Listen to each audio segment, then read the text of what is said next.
is Paul. This is a video from Pori Photography. Today what we're going to be doing is to take this particular image, kind of edit it and give it that glamour look. Alright, let's get started. To start, we're first of all going to duplicate this layer, by doing so.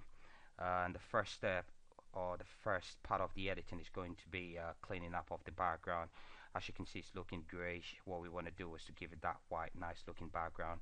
In doing that, we're going to go to the adjustment panel, select curves, select the white eyedropper, click just somewhere around there, and if you can see a bit more of the grayish side, just click inside there, and that gives the whole background nice and clean white kind of feel. As you can see, the effect has actually affected the picture itself. It's just overblown it. Don't worry, what we can do now is to paint with black over the marks we have over here. So we select our brush tool and then paint over the image just to bring in the original exposure. Alright, that's looking good already. Now once we finish doing that, we're going to flatten the image now. So in doing that, we're going to use the keyboard shortcut Shift Alt Control A. That's going to place a flattened copy on top of the the adjustment we just did. So just in case you want to come back, you come back and do whatever you want to do and then go back to it. Now the next thing we're going to do is to see if there is something we can do on the skin. That is cleaning up the skin. If there are any spots, we'll take care of it. There doesn't, not much spots on this skin, especially on this picture, so we'll not be doing much. But in cleaning up spots, you use your spot healing brush. You can use the healing brush tool if you want. The patch tool again can be used, depending on whatever you're doing or depending on whatever cleanup you're doing. This time we're going to be using the spot healing brush tool. Okay, we're just going to click around where you've got the spots, and then you can see Photoshop is doing its own thing, its own little magic. Alright, there is not much spot to be cleaned on this particular picture, so we won't waste a lot of time around here. As you can see, that's the before and after. Very subtle change, but it does really help a lot. Okay, we finished doing that. The next step is to flatten the layer again. So Shift Alt Control A, get a flattened copy of that layer on top of it. The next bit we're going to be doing is to tackle the eyes. The eyes is not looking bad, but we can add a bit more contrast to it. Now when doing that, what we can do is to duplicate this layer again, change your blend mode to screen, and straight away it overexposes the entire picture. Don't worry, we'll correct that. Now when doing that, in correcting that, what we can do, because we only want that exposure on the eyes, in doing that, what we can do is to put a layer mask on the picture itself. So hold down your Alt keypad, click on your mask, and that automatically applies a black mask onto the picture, hiding everything we've just done. And what we're going to do is to paint with white, making sure your brush tool is selected, and then paint just over the eyes, just around the place you want that effect to be. Alright, and as you can see, that's looking too overexposed. What we can do straight away is to decrease the opacity slider to say around 60, and that should do. Now once we've got that, we can now change the blend mode to soft light. Once we change the blend mode to soft light, we've got this nice look, contrasty looking eyes. If you're not happy with the effect, what you can do straight away is to duplicate that layer to increase the strength of the effect on the eyes.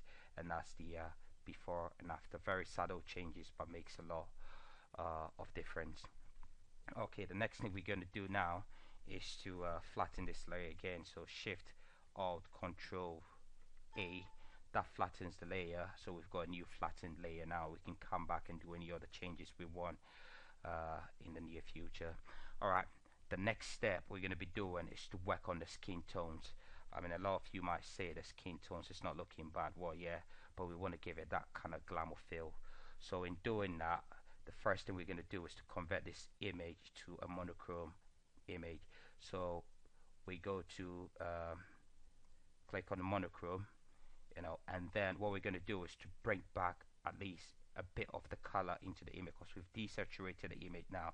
I want to bring back a bit of the color into the image. In doing that, we drag the opacity slider, say to about 30, 31. That will do anything around that place to do. The next thing again we're going to be doing is to go back, click on the channel mixture again, select monochrome, and this time what we're going to be doing is to select the blending mode screen. That's going to overexpose the image. Don't worry, we're going to decrease the opacity, say just to about 30, 31. Yeah, that will do.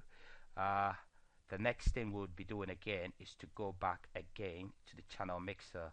Now this time what we're going to be doing is to change the screen mode, the blend mode from normal to soft light. Now in doing that, it's going to add a bit more contrast to the image. You can see that straight away the image is looking different now. Now what we've done so far is to add a bit more contrast to the image, change the skin tone, add a bit more contrast to it to make it look different. Now as you can see, if you've finished doing this and you realize some of the places or some parts of the picture or the image is looking overexposed, what you can do is to come back to that layer where you applied the screen blend mode to, and then what you can just increase your brush size, okay, and then just paint back a bit of that, okay, and that's it. That's looking good. What we're going to be doing now is if you can see straight away, whatever we've just done, by adding this 3 layers have affected the eyes. We're kind of losing a bit of details in the eyes. It's looking a bit too overexposed. What we're going to do is to group these 3 layers right here, go to layer, new, and then group them, and we're going to name them as skin tones. Alright, once we finish, we click OK, and then to bring back those details on the eyes, what we're going to be doing is to place a layer mask on the skin tones group. That's my phone ringing, sorry about that. Now once we finish, we're going to be clicking on the layer tab over there, and that places a layer on top of that group, the skin tones there. Now when we finish, we're going to be painting with black to just expose that contrast we created in the eyes, and you can see straight away it's bringing that out nice and neat. Okay, I'm very happy with that. Now the next thing we'll be doing now is to apply a bit of sharpening to the image. In doing that, we're going to flatten this one first of all. So to flatten the image, Shift Alt Control E. That flattens it, place a new flattened layer on top of whatever we've just done. Once we finish, we go to filter, sharpen. In fact, I tell you what, I'll just zoom out a little bit so you can see the effect straight away.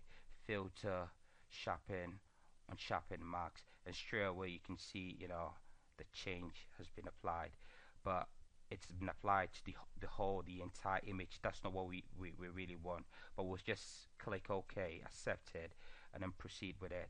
Now the next thing to do is to hide the whole effect and then just paint in the areas we want that effect to show. So in doing that, we're going to apply a layer mask. Now to apply a layer mask, we need to apply a black layer mask to hide everything. So you hold on your Alt key, click on that, and straight away it turns into a black layer mask.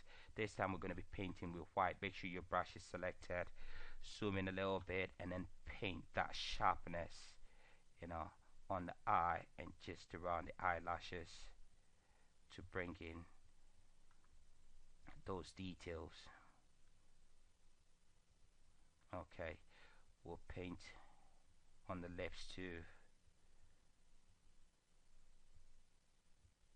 Alright, now we'll zoom out, and what we can do is to just paint on some of the areas where she's got those jewelries. I mean, this is a quick video. If we had time, we'll be taking our time to do this very well, but because it's a quick video and it's just to give you a good idea or an idea as to how to do things like this. All right, the next step now, the picture's looking good already. The next step now is to apply some dodging and bending to the hair. I mean, the hair is all right, but we've got some highlights there, we've got some shadows there.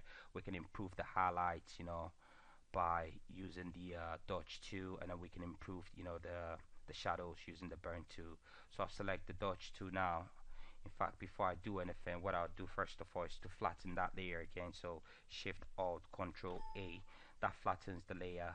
And then with my dodge tool, I'm just gonna minimize the brush to that size, make sure my exposure is set to 9%, and then just, you know, brush over the highlights. All I'm doing is just improving, you know, these highlights. They're very subtle changes, but it does affect the image positively. I guess you know what I mean. Alright, next to, you know, switch to the burn tool, you know, paint over those shadowed areas. You know, all you're doing is just enhancing the shadow areas, and that's it. I know this is kind of a bit like a shabby work, but that's just to give you the idea. Alright, that's it. The image is not looking bad. That's before, that's after. So that's it really. Now we've gone from I'll say we've got from this boring looking image to this. I hope you enjoyed this video. Thanks for watching, and hope to catch you up in the next video. Thank you.